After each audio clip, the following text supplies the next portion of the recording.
our town, the hangman came, smelling of gold and blood and flame. And he paced our bricks with a diffident air and built his frame on the courthouse square. The scaffold stood by the courthouse side, only as wide as the door was wide. A frame as tall, or little more, than the capping sill of the courthouse door. And we wondered, whenever we had the time, who the criminal, what the crime the hangman judged, with a yellow twist of knotted hemp in his busy fist. And innocent though we were, with dread we passed those eyes of buckshot lead. Till one cried, "Hangman, who is he for whom you raised the gallows tree?" Then a twinkle grew in the buckshot eye, and he gave us a riddle instead of reply. "He who serves me best," said he, "shall earn the rope on the gallows tree." And he stepped down and laid his hand on a man who came from another land. And we breathed again, for another's grief at the hangman's hand was our relief. And the gallows frame on the courthouse lawn by tomorrow's sun would be struck and gone. So we gave him way.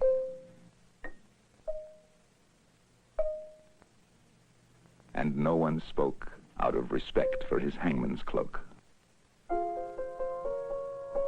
The next day's sun looked mildly down on roof and street in our quiet town. And stark and black in the morning air, the gallows tree on the courthouse square. And the hangman stood at his usual stand with the yellow hemp in his busy hand, with his buckshot eye and his jaw like a pike, and his air so knowing and businesslike. And we cried, "Hangman, have you not done yesterday with the alien one?" Then we fell silent and stood amazed. Oh, not for him was the gallows raised. He laughed a laugh as he looked at us. "Did you think I'd gone to all this fuss to hang one man? That's the thing I do to stretch the rope when the rope is new." Above our silence, a voice cried, "Shame!" And into our midst, the hangman came to that man's place. "Do you hold," said he, "with him that was meet for the gallows tree?"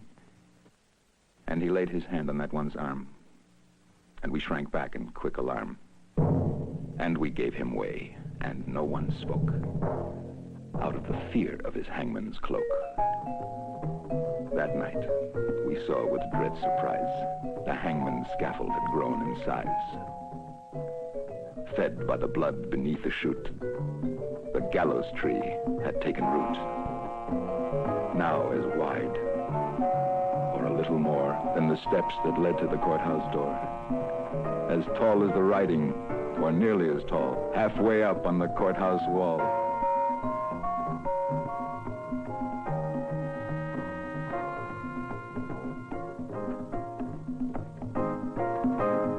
The third he took, we had all heard tell, was a usurer and infidel.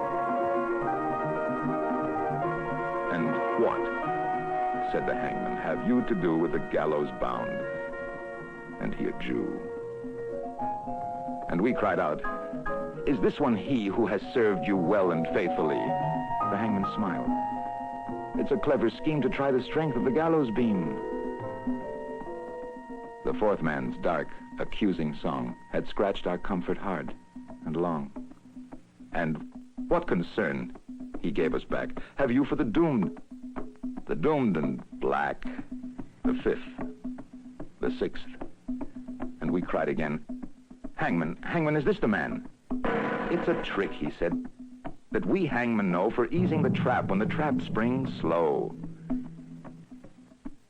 And so we ceased and asked no more, as the hangman tallied his bloody score. And sun by sun, and night by night, the gallows grew to monstrous height. The wings of the scaffold opened wide, till they covered the square from side to side, and the monster crossbeam, looking down, cast its shadow across the town.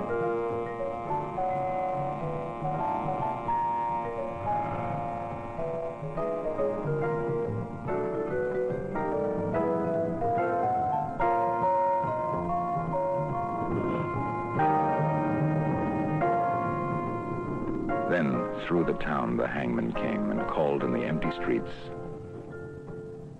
my name. And I looked at the gallows soaring tall and thought, there's no one left at all for hanging, and so he calls to me to help pull down the gallows tree. And I went out with right good hope to the hangman's tree and the hangman's rope.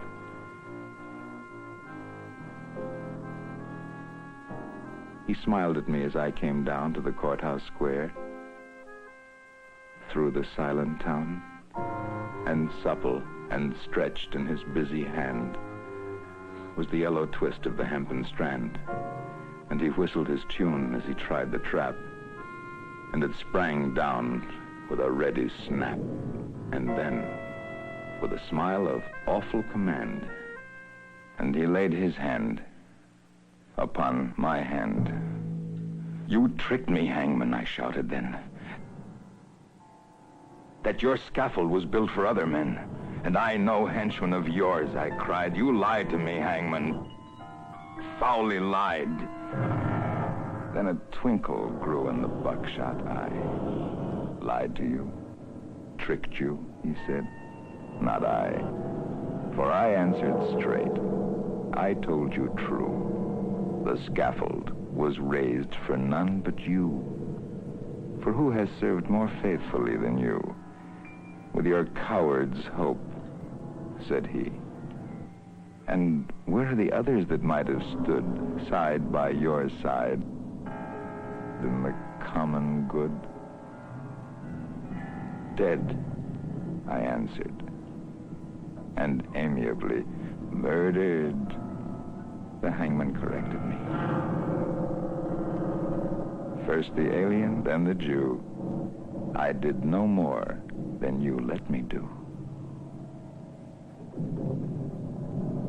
Beneath the beam that blocked the sky, none had stood so alone as I.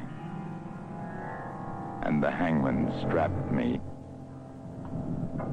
and no voice there cried, stay, for me in the empty square.